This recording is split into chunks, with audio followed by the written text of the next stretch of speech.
It's a sad day. It's a sad day. That boy Conor Benn turkey bacon, man. That boy turkey bacon. Straight egg McMuffin. Regis, we talking about a Regis. You know, he ain't make no excuses, but he told you at the end of the fight all of his problems. But you can tell Regis' legs was gone. All you had to do is just watch his ring walk. When you watch that ring walk, right before he walked into the ring, you seen he got bad legs. That motherfucker like a kickstand. Now I mean, it's like a kickstand. But come on, Conor. Amongst the elite, I'm sorry. Devin the Clinch Haney probably. Devin to win on points. I'm going to keep it real. Devin to win on points. What Dev did to Regis, he'd do to Conor. But I won't be surprised if Conor came into the ring 180 because there was no rematch clause. Regis probably blew up to like 159, 160. But how Conor came into the ring, hey, it was a lot of headbutts. It showed Regis still a dog. He still got the dog in him. This is his last fight. But come on, egg McMuffin, turkey, bacon, Conor? Like, bro, I don't know. I don't know. Rolly will smoke you. Ryan will smoke you. Me, personally, I'm predicting Rolly and Ryan to knock Conor Benn out. I won't be surprised if Devin do it. I won't be surprised if Devin do it. Out of all of them, Devin going to put on a better boxing performance. But if you would have fought Shakur, you're not ready for them boys, man. I'm sorry. You know, and I was high on a destroyer, but this fight right here, this was the fight for you to go back on your knockout streak. But it's about a name, a person that ain't never been knocked out. Now, with Jack Catterall and what Josh Taylor did to Regis, like the Josh Taylor fight, you know, it could have been a draw to me. It was a great fight. But Jack Catterall beat Regis, you know. But when you watch, you like, damn, JoJo Diaz got more power than Conor Benn. And that's crazy. And JoJo like my size. You feel me? But Conor got to go back to the drawing board.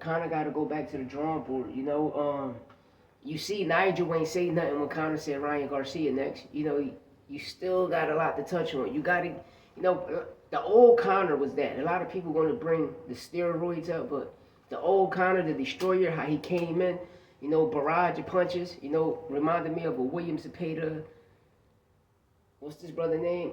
A Sabril Matias, but with a better IQ, you know, and more sharper. But it's like we don't got that Conor no more. But you know how these Eastern Europeans is. You know how these European, all of these Western Europeans is. You're European. You nigga can't take a body shot.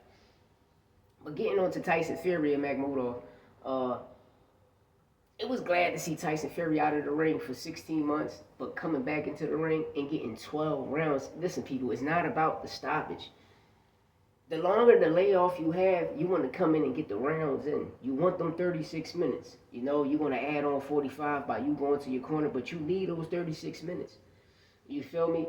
And was in tremendous shape, especially the size of Tyson Fury, man. To move like that, like a big man, it's crazy. It's called a boxing clinic, a boxing lesson.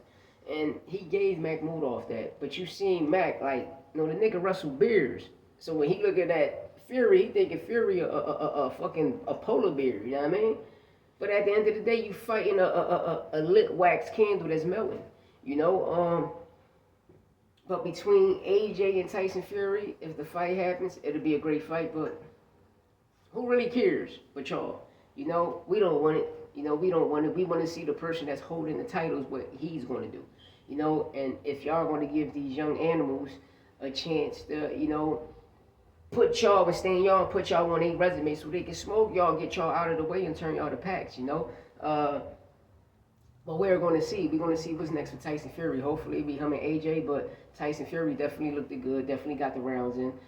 Put on a beautiful performance, you know. A lot of people wanted him to get the stoppage made. As long as you got the rounds in, that's all that counts. It's A+, you know, on to the next.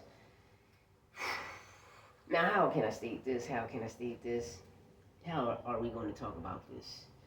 You know, Devin Haney, Devin the Clinch Haney, you know, let me talk to you, brother. You know, you talking like you put asses in seats, nigga. You can't even sell one ticket, motherfucker. And if you do sell a ticket, it's to a family member. But to keep it tall, all the way tall, For you to try to negotiate with any of these PBC niggas, like, bro, you can't. You're not a pay-per-view star. Your last 2 fights, you wasn't the main event, and then you're arguing with a person who had a better performance on the same night y'all fought. Then on top of that, nigga, he was the main event. You weren't. You feel me? So you gotta make it make sense. And especially if you put it on in Vegas or Cali, Rolly gonna sell more than you, brother. People was coming out to see Rolly. Now, I mean, a lot of people not coming out to see Dev. That's why Dev want the whole large lump sum. Because Dev don't believe in himself. He don't believe in the back end money because he know ain't nobody going to come support him. Which he got wrong. Devin Haney, the Haneys, listen, we're boxing fans, man. We're going to come support you. And no matter what. Nigga, you started clothing line, we're going to purchase that. You know?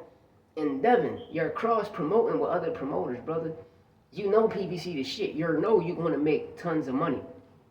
But you want the lump sum. And what people don't understand is, like, if Turkey and it ain't even Turkey. Once the Saudi Arabian government come in, you feel me? That's why they always scream Turkey, because they buy the rights to the fight. Which means is you're not going to make money off the fight, even when it's streamed, even when it's being broadcasted on everything else. You're not going to get a royalty check because you don't want it. But at the end of the day, nigga, the gross, the net is crazy. But you people don't understand money. You niggas don't really understand data because it's not about fiat currency. It's about your data, my brothers. And at the end of the day, Devin don't believe in himself. Why would you want to take a $7-8 million check, right?